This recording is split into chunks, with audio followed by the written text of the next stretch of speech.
Tu devrais enregistrer cette vidéo si tu veux plein de conseils d'une personne qui a vécu à Naples pendant une semaine. Parce que clairement, avant de partir, il y avait plein de choses que je ne savais pas et que j'ai appris un petit peu sur place. Donc aujourd'hui, je partage avec toi la façon de s'en sortir à Naples. Le premier conseil, ça va être d'essayer de parler italien. Pour la simple et bonne raison que les gens adorent quand on essaie de faire l'effort. Même si ça peut faire marrer certaines personnes, certains locaux, il faut essayer parce que de toute façon ça mettra la bonne ambiance, hein, on va pas se le cacher. Je rigole là parce que j'ai une anecdote à raconter. On était dans le centre-ville de Naples, donc on était vers Chiaia, la fin du quartier Municipio, et j'avais faim, comme d'habitude, hein, j'ai envie de dire. Et j'avais envie de manger quelque chose de différent des pizzas. Et voilà, on trouve une petite boutique super sympa. Et en fait, je passe ma commande tout simplement. Et à la fin, je voulais dire « et c'est tout » et j'ai dit « basta così ». Et la nana, elle était écroulée quoi, elle était explosée de rire. Donc voilà, essayez. Les intonations sont importantes en Italie, mais je ne sais pas encore vraiment dans quel sens, ça c'est des choses que je dois encore apprendre. Mais voilà, faites l'effort de parler italien.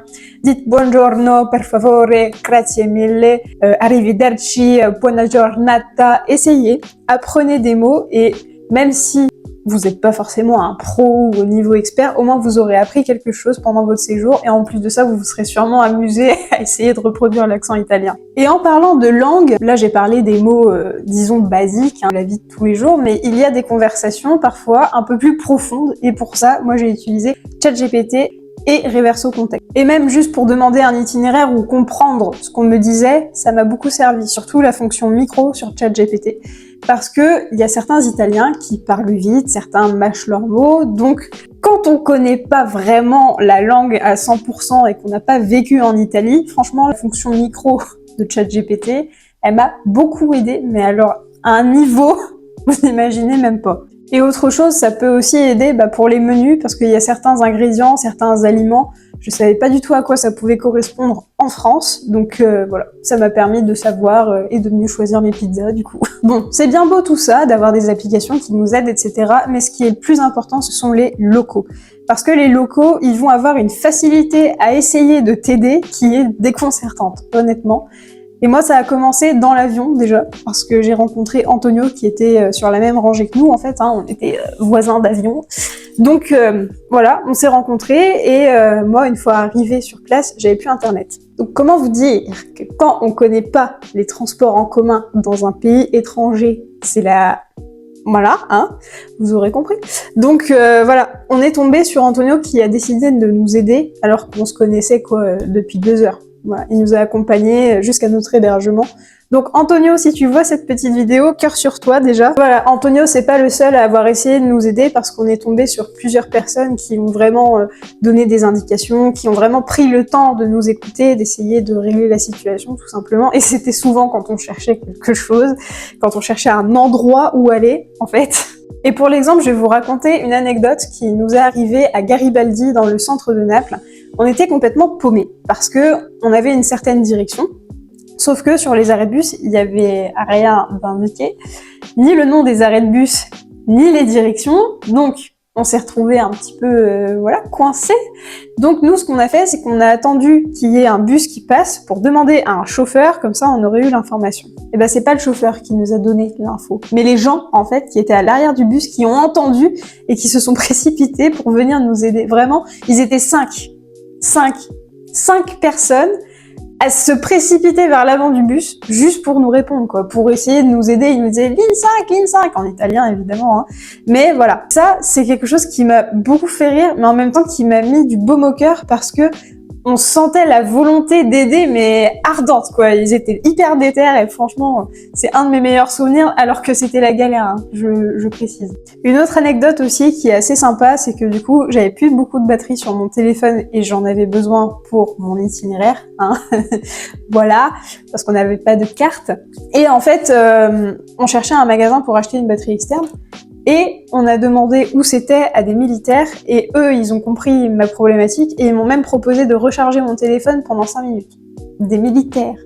Super sympa. Enfin, honnêtement, j'en revenais pas qu'on m'ait proposé de recharger mon téléphone 5 minutes avec eux. Enfin, meilleur conseil que je peux vous donner, ça reste quand même d'installer A&M Go dès que vous arrivez, parce que là, vous allez gagner un temps de fou. Tant que nous, on a perdu parce qu'on a su qu'il y avait une application le dernier jour.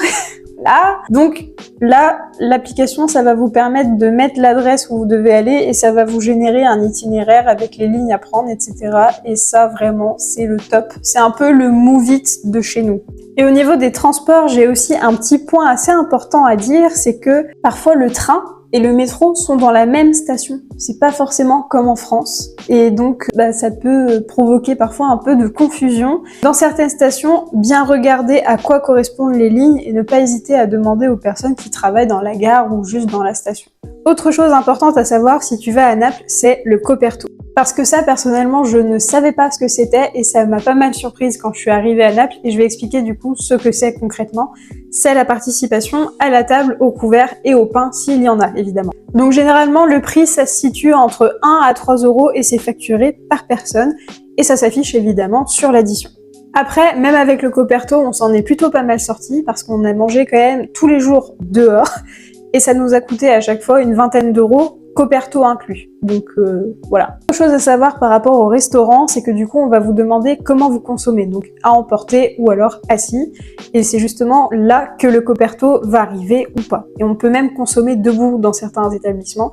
Il faut vraiment bien répondre à la question et généralement ça va limiter les coûts, même si ces derniers ne sont pas très élevés honnêtement. Autre chose à savoir, c'est que du coup, dans les petites supérettes de quartier à Naples, c'est quand même beaucoup moins cher que dans des supérettes françaises. Et c'est généralement moins cher de quelques centimes, voire quelques euros, que dans des hypermarchés italiens. Mais après, voilà, ça dépend des quartiers. Nous, on était à Via dei Cristallini et franchement, tout était vraiment moins cher. À Caia, ça serait différent, par exemple. À Municipio aussi, parce que c'était un petit peu plus huppé, on va dire ça comme ça. Donc vraiment, mon conseil, c'est d'aller chez les locaux et de faire tourner leur commerce. Un autre conseil aussi, c'est qu'il faut absolument réserver pour aller sur les îles comme Capri ou Ischia. Ça sera toujours moins cher. On peut penser que c'est l'inverse parce qu'il y a des intermédiaires, mais en fait, c'est pas le cas. N'hésitez pas à réserver avant sur les compagnies, sur les sites. Surtout, investissez dans une bonne paire de pompes parce que clairement, à Naples, vous allez marcher. Beaucoup de choses se font certes en métro, en bus, mais majoritairement, on se déplace à pied. Et je trouve que c'est une bonne chose.